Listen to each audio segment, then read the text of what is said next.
Friends welcome to another new video. तो आज के स्कूल सार्विस कमिशनर गेजेट संक्रांत मामला छिलो हाईकोर्टे আমরা প্রত্যেকে জানি এবং এই মামলায় কি হলো সেটা জানার জন্য অধীর আগ্রহে কিন্তু তোমরা সবাই বসে রয়েছো।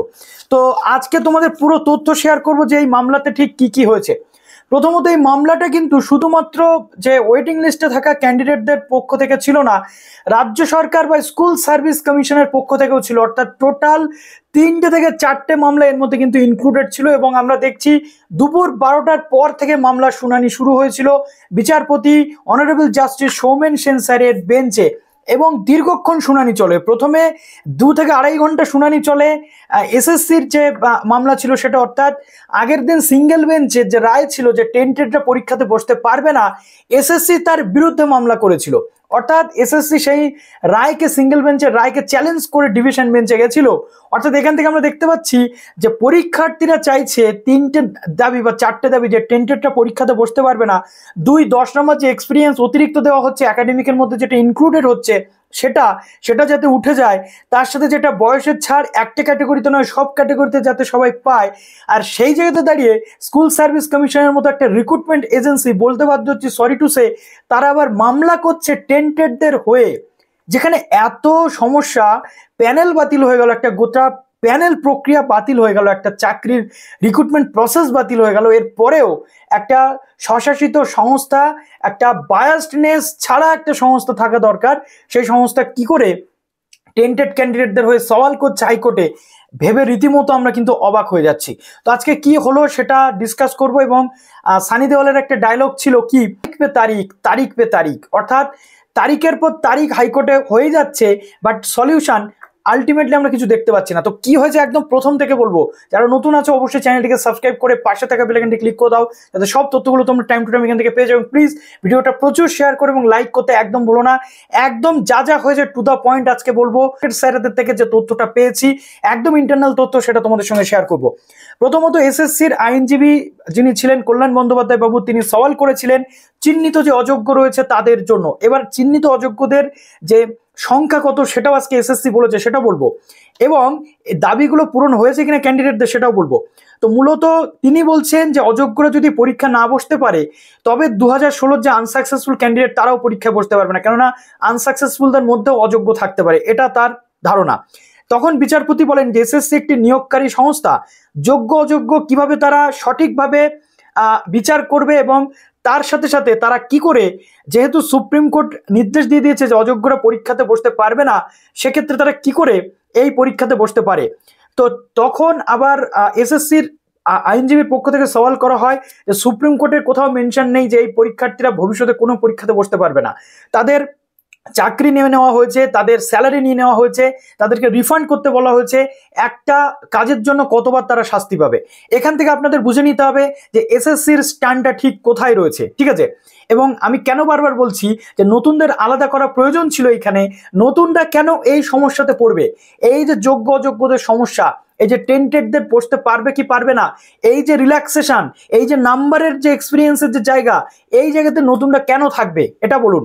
নতুনদের এর মধ্যে ইনক্লুড করে তাদেরকে পুরো সিস্টেমের মধ্যে ঢুকিয়ে একেবারে বলতে গেলে ফাঁসানোর পরিকল্পনা একটা, এটা আজকে বলতে বাধ্য হচ্ছি। তার কারণ আউটকাম কিন্তু সেরকমই উঠে আসছে, ঠিক আছে। তো সুপ্রিম কোর্টের নির্দেশে অযোগ্যরা পরীক্ষায় বসতে পারবে না, তাহলে অযোগ্যদের হয়ে সওয়াল করার আইনি অধিকার কি এসএসসির আছে, এটা বিচারপতি সৌমেন সেন স্যারের পক্ষ থেকে এসএসসিকে প্রশ্ন করা হয়, ঠিক আছে। এবং অসফল যারা হয়েছিলেন তারা কি কখনো কোনো পরীক্ষার সুযোগ পাবেন না, বসতে পারবেন না, কিসের ভিত্তিতে বলছেন এটা বলা হয়। তখন এসএসসির আইনজীবীর পক্ষ থেকে বলা হয় যে এসএসসি বা সরকার রাজ্যের মানুষকে নিয়ে চলে, জনস্বার্থ নিয়ে চলে, তাই পলিসি মেকিং এর ক্ষমতা বা পলিসি ডিসিশন নেওয়ার যে জায়গাতে সেটা এসএসসি রয়েছে এবং তারা জনস্বার্থে যেটা ভালো সেই সুবিধাটা তারা কিন্তু দিতে অবশ্যই চাইবে। এমতো পরিস্থিতিতে আমরা যেটা দেখতে পাচ্ছি যে এখানে যেটা বলা হয়েছে যে যদি অযোগ্যদের সুযোগ না দেওয়া হয় পরীক্ষাতে তাহলে নাকি তাদের মৌলিক অধিকার খর্ব হবে। তাহলে অযোগ্যদের মৌলিক অধিকারের গুরুত্ব গভর্নমেন্ট দিচ্ছে, আইনজীবী দিচ্ছেন এবং এসএসসি দিচ্ছে, তাহলে যোগ্যদের মৌলিক অধিকার যখন খর্ব হয় তখন তার দায় কে নেয়? লাস্ট 10 বছরে পরীক্ষা হয়নি, এটা আমরা প্রত্যেকে জানি। তাহলে লাস্ট 10 বছরে যদি পরীক্ষা না হয়, এত ক্যান্ডিডেট বসে আছে 10 বছর ধরে অপেক্ষা করছে, সেখানে তাদের মৌলিক অধিকার কি খর্ব হয়নি? মৌলিক অধিকারের প্রশ্ন কি শুধুমাত্র চাকরি হারানোর পর আসে? চাকরি না পাওয়ার ক্ষেত্রে মৌলিক অধিকার কি কখনো খর্ব হয় না? এটা প্রশ্ন থেকে গেল আমাদের। এখন আজকে টোটাল যেটা দেখা গেল যে 2,60,000 টোটাল আবেদন হয়েছে। এর মধ্যে এসএসসি আজকে কোর্টে বলেছে যে চিহ্নিত দাগি 1801 জন, যেহেতু এতদিন তারা টিচিং করেছেন তার জন্য তাদেরকে টিচিং এক্সপিরিয়েন্স হিসেবে দেওয়া হচ্ছে। প্রশ্ন যখন করা হয় যে 10 নম্বর টিচিং এক্সপিরিয়েন্স একাডেমিকের মধ্যে কি করে ঢোকানো হলো, সেক্ষেত্রে এসএসসির যুক্তি বা সরকারের পক্ষ থেকে যুক্তি দেওয়া হয়েছে যে এতদিন ধরে যেহেতু তারা টিচিং এক্সপিরিয়েন্স বা তাদের যে টিচিং এর অভিজ্ঞতা আছে তার ভিত্তিতে তাদেরকে 10 নম্বর দেওয়া হয়েছে, যাতে তারা বঞ্চিত না হন। এবং চিহ্নিত দাগিদের অংশ নিতে না দিলে মৌলিক অধিকার খর্ব হবে। এবং যোগ্যদের মৌলিক অধিকার নিয়ে এসএসসির চিন্তা থাকলেও যোগ্যদের মৌলিক অধিকার নিয়ে বিন্দুমাত্র এসএসসির চিন্তা আজকে আমরা কিন্তু দেখলাম না। এই হয়েছে আজকে টোটাল যে সিস্টেম। এবং এখানে যেটা আমরা দেখতে পাচ্ছি যে বলা হয়েছে, দেখতে পাচ্ছি যে বিচারপতিরা জানতে চাওয়ার ফলে অযোগ্য বলে চিহ্নিতদের কতজন পরীক্ষায় বসার জন্য আবেদন করেছেন, জবাবে এসএসসি জানিয়েছে দাগিদের মধ্যে 10% কিন্তু এখানে আবেদন করেছে। সব মিলিয়ে সংখ্যাটা 180, অর্থাৎ টোটাল যা আবেদন হয়েছে 1800 যে একজন এখানে টোটাল দাগি অযোগ্য বলে চিহ্নিত, তাদের মধ্যে 180 জন আবেদন করেছেন বলে এসএসসি কিন্তু জানিয়েছে। অর্থাৎ এখান থেকে আজকের মামলায় কিন্তু কোনো রকম কিছু নিষ্পত্তি হয়নি। 10 নম্বর যে এক্সট্রা দেওয়া হচ্ছে টিচিং এক্সপিরিয়েন্স হিসেবে, তার জন্য এসএসসি ক্লারিফাই করেছে যেহেতু তারা এত বছর ধরে চাকরি করেছে তার জন্য 10 নম্বর তাদেরকে দেওয়া হচ্ছে। তো এই নিয়ে এখনো কোনো প্রশ্ন আসেনি, গেজেট বাতিলেরও কোনো সিদ্ধান্ত এখনো আদালতে আসেনি।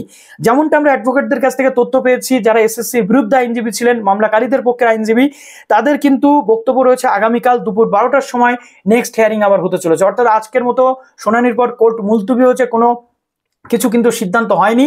আগামীকাল দুপুর 12টাতে নেক্সট হিয়ারিং হবে।